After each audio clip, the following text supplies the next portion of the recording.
Assalamualaikum warahmatullahi wabarakatuh. Jumpa lagi dengan saya dalam kelas sejarah kebudayaan Islam. Bagaimana kabar kalian? Semoga sehat-sehat selalu. Sudah siap untuk belajar? Siap ya? Oke, siaplah, siap, kudu siap. Hari ini kita akan mempelajari tentang perkembangan ilmu pengetahuan pada masa dinasti Abbasiyah, khususnya yaitu pada perkembangan ilmu agama. Nah, perkembangan ilmu agama nanti ada banyak sekali, ada ilmu hadis, ilmu fikih, ilmu tafsir, dan lain sebagainya. Hari ini kita belajar tentang perkembangan ilmu hadis pada masa dinasti Abbasiyah. Ya, sudah siap ya? Ya, kita mulai saja. Ilmu hadis. Apakah hadis itu? Apa hadis ya? Kalian sudah mendapat pelajaran Al-Quran hadis, ya kan? Nah, hadis itu apa? Nah, hadis itu adalah segala sesuatu yang diucapkan, yang dilakukan, ketetapan ataupun pembolehan yang dilakukan oleh Nabi Muhammad kepada umatnya. Jadi segala sesuatu yang diucapkan oleh Kanjeng Nabi, perbuatan Kanjeng Nabi itu disebut dengan hadis. Bagaimana posisi hadis dalam hukum Islam? Posisi hadis dalam hukum Islam ini sangat penting sekali. Kenapa? Karena hadis ini merupakan sumber hukum bagi agama Islam. Sumber hukum pertama adalah Al-Quran, yang kedua adalah hadis, yang ketiga adalah ijma, dan seterusnya. Lek neng Quran ora enek, baru diambil dari hadis. Ataupun hadis ini juga sebagai penjelas dari hukum-hukum yang ada di dalam Al-Quran. Contohnya hukumnya sholat. Di dalam Al-Quran dituliskan, diwajibkan bagi umat Islam untuk melakukan sholat. Tapi di situ tidak tertuliskan bagaimana cara melakukan sholat. Cara melakukan sholat bagaimana? Cara melakukan sholat dengan melihat bagaimana sholatnya Kanjeng Nabi. Nah, dijelaskan di dalam hadis. Itulah posisi hadis dalam hukum Islam, adalah sebagai sumber hukum setelah Al-Quran. Kemudian periodisasi penyusunan hadis. Hadis ini tidak serta-merta ada, tidak, tapi cukup lama sekali penyusunannya.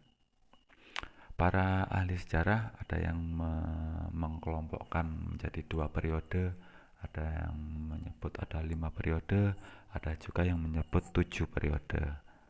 Nah, di sini saya menjelaskan 7 periode, jadi biar lebih terperinci ya. Periode penyusunan hadis yang mulai dari periode pertama ini adalah periode masa Nabi Muhammad masih hidup. Pada masa ini hadis ini oleh Kanjeng Nabi tidak boleh dituliskan. Sekretaris Kanjeng Nabi nggak boleh nulis hadis. Ojo nulis liyane Al-Quran. Nah, jadi ditegaskan oleh Kanjeng Nabi bahwa yang boleh ditulis adalah, maksudnya dari Nabi ya, yang boleh ditulis adalah Al-Quran. Liyane nggak boleh ditulis. Kenapa demikian? Karena dikhawatirkan nanti umat ini tidak bisa membedakan mana yang Quran, mana yang hadis. Jadi oleh Kanjeng Nabi tidak boleh dituliskan. Periode pertama. Periode kedua yaitu periode masa Khulafaur Rasyidin, atau bisa disebut dengan masa sahabat besar. Artinya sahabat Nabi saat itu yang ada saat itu adalah sahabat besar itu, maksudnya wis roh Kanjeng Nabi pada masa usianya sudah dewasa. Nah, pada masa Khulafaur Rasyidin, ketika Nabi sudah wafat, pada masa Khulafaur Rasyidin ini para khalifah Abu Bakar, Khalifah Umar, Khalifah Utsman, Khalifah Ali bin Abi Thalib ini mulai membatasi periwayat hadis. Jadi tidak semua orang yang meriwayatkan hadis, orang semua wong sing nyeritanya hadis itu serta merta diterima. Jadi diteliti dulu, ini hadisnya benar apa enggak, benar-benar dari Nabi atau enggak. Bahkan pada masanya Khalifah Ali bin Abi Thalib itu kalau mau meriwayatkan sebuah hadis itu harus diambil sumpahnya di hadapan orang banyak. Nah, periode 2, periode masa Khulafaur Rasyidin. Berikutnya periode 3, periode sahabat kecil. Artinya pada saat Nabi Muhammad masih hidup, orang-orang sahabat kecil ini usianya masih kecil, sek cilik.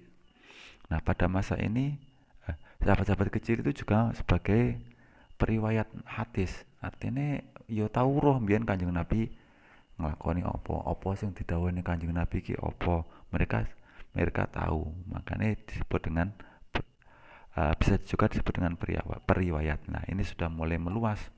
Islam sudah sampai di Spanyol, Asia. Nah, ini sudah mulai meluasnya para periwayat hadis. Berikutnya periode keempat, periode abad ketiga Hijriyah. Ini sudah mulai ada kodifikasi atau penulisan hadis. Maksudnya sudah ada perintah resmi dari negara. Mulai dari masanya Khalifah Umar bin Abdul Aziz, dinasti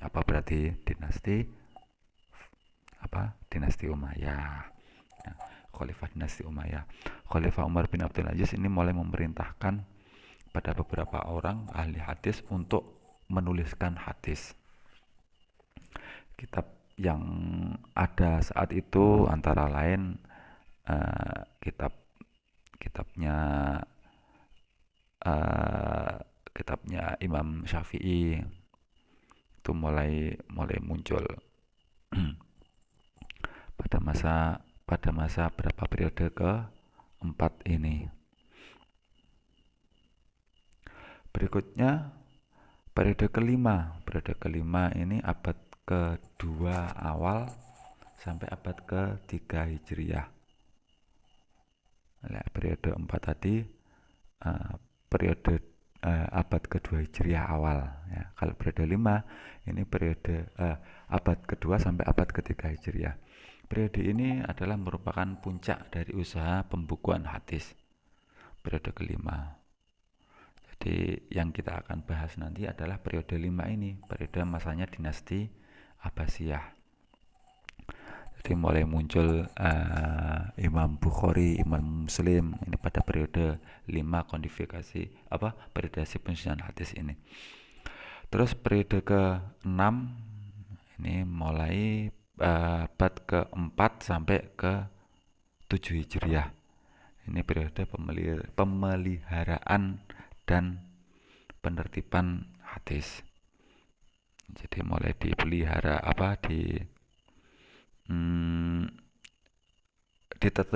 ditertibkan, dipelihara dan ditertibkan hadis-hadis tersebut.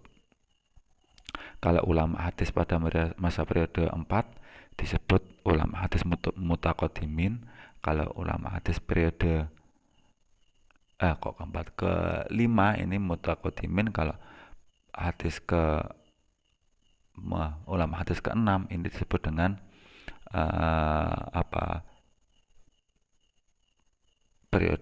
ulama mutaakhirin. Terus periode yang terakhir, periode ke-7 itu mulai tahun 7 Hijriah, abad ke-7 Hijriah sampai sekarang. Nah, pada saat ini sampai sekarang ini ya juga masih banyak ulama-ulama hadis, banyak sekali. Nah, periode 7 ini disebut dengan periode masa pensyarahan, penghimpunan, pentakhrijan, dan pembahasan. Jadi ulama-ulama mulai dari abad ke-7 Hijriah sampai abad sekarang ini yang dilakukan adalah membahas ilmu-ilmu hadis tersebut, membahas hadis tersebut, menjelaskan hadis-hadis tersebut hingga sampai saat ini. Nah, itulah periodisasi penyusunan hadis. Ya, kita masuk ke kutubus sitah. Apakah kutubus sitah itu? Kutubun itu bentuk jamak dari kitabun. Kutubun artinya kitab-kitab. Sitah artinya 6. Kutubus sitah itu adalah 6 buah kitab 6 buah kitab apa? 6 buah kitab hadis. Ini muncul pada periode kelima periodisasi penyusunan hadis atau antara abad 2 sampai 3 Hijriah. Kutubus Sittah itu adalah 6 buah kitab, 6 judul kitab yang dikarang oleh para ulama saat itu, yang isinya adalah hadis-hadis dari Nabi Muhammad. Disebut Kutubus Sittah karena jumlahnya ada 6 macam. Nah, siapa saja penyusun Kutubus Sittah itu? Penyusun Kutubus Sittah itu adalah Imam Bukhari, Imam Muslim, Imam Abu Dawud, Imam Tirmidzi, kemudian Imam Nasai, dan Imam Ibnu Majah. Jadi ada 6 orang ulama ahli hadis saat itu, masing-masing dari beliau-beliau memiliki kitab-kitab hadis yang sampai sekarang dijadikan sumber hukum bagi umat Islam. Nah, nanti bisa kalian baca sendiri di LKS, siapakah Imam Bukhari itu, siapakah Imam Muslim itu, siapakah Imam Abu Dawud, siapakah Imam Tirmidzi, apa saja kitab-kitab karangannya, kapan beliau-beliau itu dilahirkan, wafatnya kapan. Di materi di LKS sudah ada. Oke, saya kira cukup sekian pembahasan singkat. Nanti silakan dibaca materinya di LKS sampai halaman 42, Imam Ibnu Majah, biografinya Imam Ibnu Majah ya. Oke, kita akhiri dengan baca hamdalah. Alhamdulillahirabbil alamin. Wassalamualaikum warahmatullahi wabarakatuh.